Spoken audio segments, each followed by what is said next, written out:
సారలమ్మ దర్శనానికి ప్రజలందరికీ ఉపయోగపడే విధంగా మీరందరూ సహకరించినందుకు, పెద్దలందరూ విచ్చేసినందుకు రాష్ట్ర ముఖ్యమంత్రిగా వారికి మనస్ఫూర్తిగా ధన్యవాదాలు తెలియజేస్తున్నాం. రాబోయే సమ్మక్క సారలమ్మ జాతరను మా చేతుల మీదుగా భక్తులకు అసౌకర్యం కలగకుండా అన్ని రకాల ఏర్పాట్లు మేమే సొంతంగా పర్యవేక్షించి ఏర్పాటు చేస్తామని ఆ రోజు చెప్పడం జరిగింది. అదేవిధంగా ఈరోజు అమ్మల ఆశీర్వాదంతో అధికారం వచ్చింది. ఎన్నికలు ముగిసిన వెంబడే జాతర ఏర్పాట్లను పర్యవేక్షించాల్సిన పరిస్థితిలో పొంగులేటి శ్రీనివాసరెడ్డి గారిని, కొండా సురేఖ గారిని, సీతక్క గారిని, పొన్నం ప్రభాకర్ గారిని వీళ్ళందరినీ కూడా సమన్వయం చేసి మంత్రులతో ఒక బృందాన్ని ఏర్పాటు చేసి పేద ప్రజలందరికీ కూడా రవాణా ఇబ్బందులు ఉండొద్దు అని, ముఖ్యంగా ఆడబిడ్డలకు ఆర్టీసీ బస్సులో ఉచిత ప్రయాణాన్ని మా ప్రభుత్వం తీసుకున్న మొట్టమొదటి తొలి నిర్ణయం. అన్ని డిపోలలో ఉన్న బస్సులను ఇక్కడికి పంపాలని ఆదేశాలు ఇవ్వడం జరిగింది. అదనంగా 100 కొత్త బస్సులను కొని ఈ జాతర ఏర్పాట్లలో వాటిని వినియోగించడం జరిగింది. 18 కోట్ల మంది ఆడబిడ్డలు బస్సు ఉచిత ప్రయాణం మా ఎన్నికల హామీలో భాగంగా ఏర్పాటు చేస్తే వినియోగించుకున్నారు. మనుషులుగా తమ యొక్క నమ్ముకున్న ప్రజల కోసం నిలబడి పాలకులతో కొట్లాడినందుకు ఈరోజు వాళ్ళు అమరులై దేవతలుగా ఇక్కడ వెలిసిల్లుతున్నారు. అంటే ఆనాటి నుంచి ఈనాటి వరకు పాలకులు ప్రజల్ని వేధించినప్పుడు, పీడించినప్పుడు, ఆధిపత్యం చెలాయించాలనుకున్నప్పుడు ఎవరో ఒకరు నిలబడతారు. నిలబడ్డవాడు నిటారుగా నిలబడి కొట్లాడి పేద ప్రజల పక్షాన విజయం సాధిస్తారనే స్ఫూర్తి ఈ సమ్మక్క సారలమ్మ నుంచి మేమందరం పొందినాం.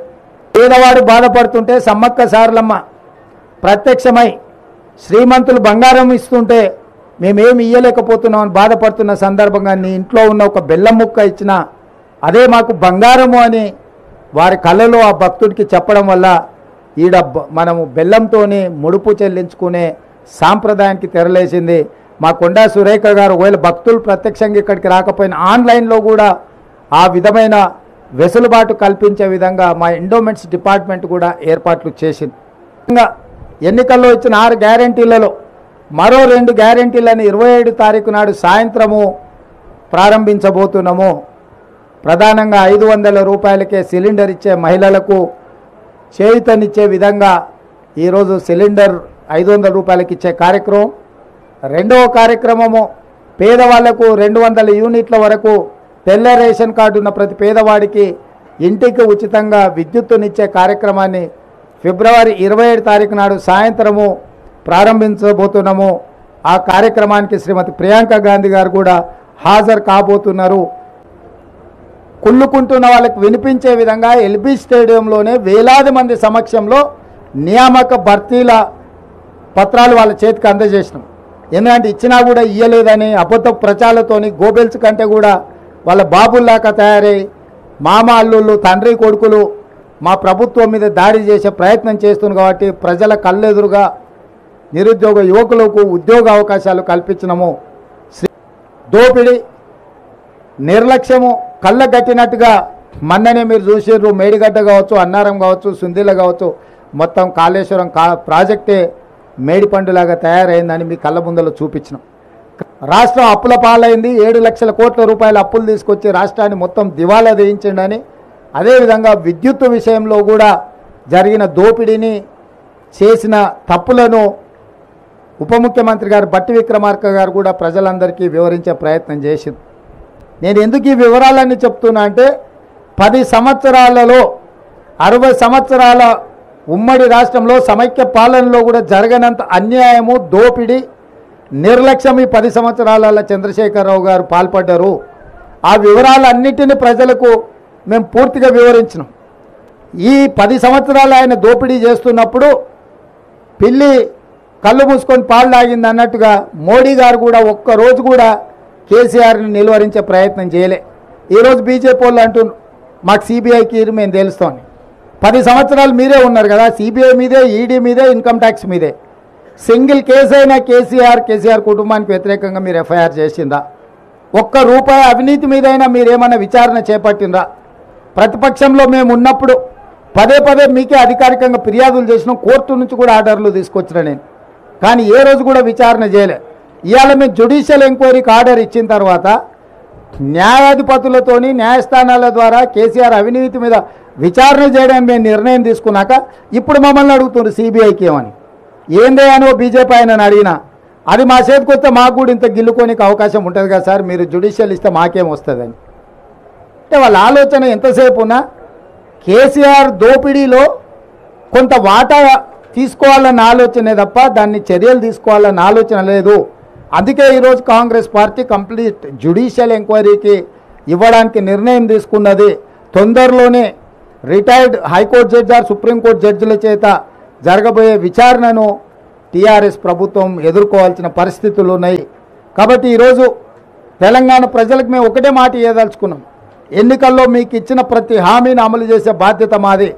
రైతులకు 2 లక్షల రూపాయల రుణమాఫీ మీద కూడా బ్యాంకుల అందరితో చర్చలు చేస్తున్నాం. తొందరలోనే మీకు మంచి శుభవార్తను చెప్పబోతున్నాము. ఏ హామీని కూడా మేము వదలదలుచుకోలేదు. తప్పకుండా ఆ హామీలను అమలు చేసే బాధ్యత మాది.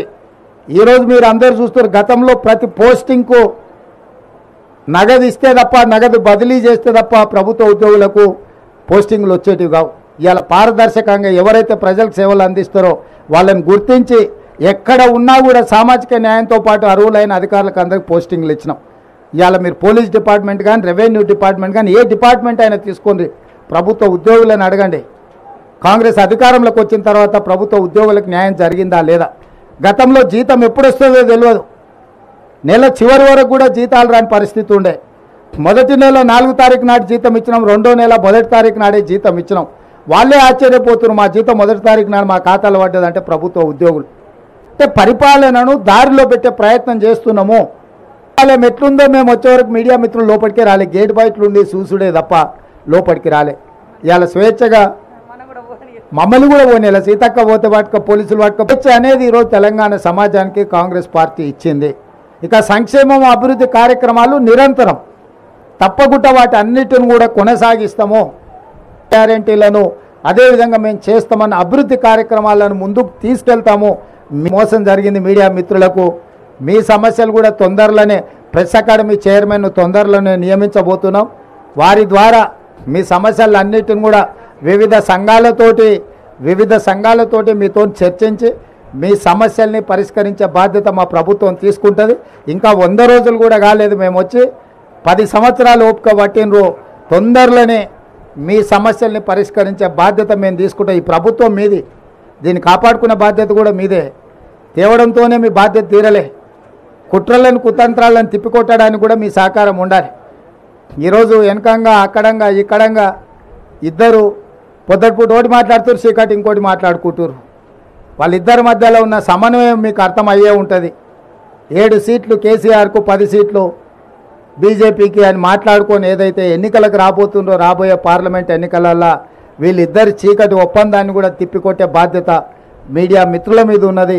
తప్పకుండా ఈ ప్రభుత్వం మీది, మీ సమస్యలను కూడా పరిష్కరిస్తామని చెప్పి మీడియా మిత్రులకు తెలియజేస్తూ సెలవు తీసుకుంటున్నాను. మీరు అసెంబ్లీలో టీఆర్ఎస్ వాళ్ళ మాటలు చూశారు, మేడిగడ్డలు నీళ్లు నింపరు, అన్నారంకి ఎత్తిపోయారని. అసలు హరీష్ రావు దూలం లెక్క పెరిగింది కానీ దూడకున్న బుద్ధి కూడా లేదు. ఇప్పుడు అన్నారం బొక్కవాడు అన్నారం నుంచి నీళ్ళు వచ్చి ఇది కొట్టుకపోతుంది మేడిగడ్డ, మళ్ళా మేడిగడ్డ నుంచి అయితే అన్నారంలో పోయింది అంటుండు. అన్నారంలో ఉన్న నీళ్ళే దానికి మొత్తం లీకేజీలు వచ్చి అది కూలిపోయేటట్టుందని దాంట్లో ఉన్న నీళ్ళు కిందికి వదిలాం. వాళ్ళు మన అసెంబ్లీలో చేసిన వాదన మొత్తం చూడండి. నేను అందుకే చెప్తున్నా, దూలం లెక్క పెరిగితే సరిపోదు, దూడకున్న బుద్ధి అని ఉండాలి అని హరీష్ రావుకి చెప్పదలుచుకున్నా.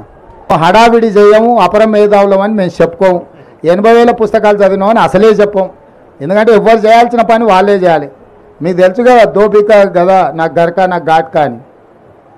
గాడిద చేయాల్సిన పని గాడిద చేయాలి, కుక్క చేయాల్సిన పని కుక్క చేయాలి. కుక్క పని గాడిద చేసింది అనుకోండి నడ్డి ఉడుగుతుంది. పరిపాలన చేయాల్సింది మనం, నిపుణులు ఇచ్చిన నివేదికల ప్రకారం మనం పరిపాలన చేయాలి. మనమే నిపుణులం అనుకొని అపరమేధావులం అనుకొని చేస్తే మేడిగడ్డలాగా అవుతుంది కథ. కాబట్టి కొంత ఆలస్యమైన దాన్ని పక్కడబందీగా చేయాలనేది మా ఆలోచన. తప్పకుండా ఆ ప్రాంతం నుంచి వచ్చిన మంత్రివర్యులు శ్రీధర్ బాబు గారు ఉన్నారు, పూర్తిగా దాని మీద నిరంతరం పర్యవేక్షిస్తున్నాం. దాన్ని తప్పకుండా మంచి జరిగేటట్లనే నిర్ణయం ఉంటుంది.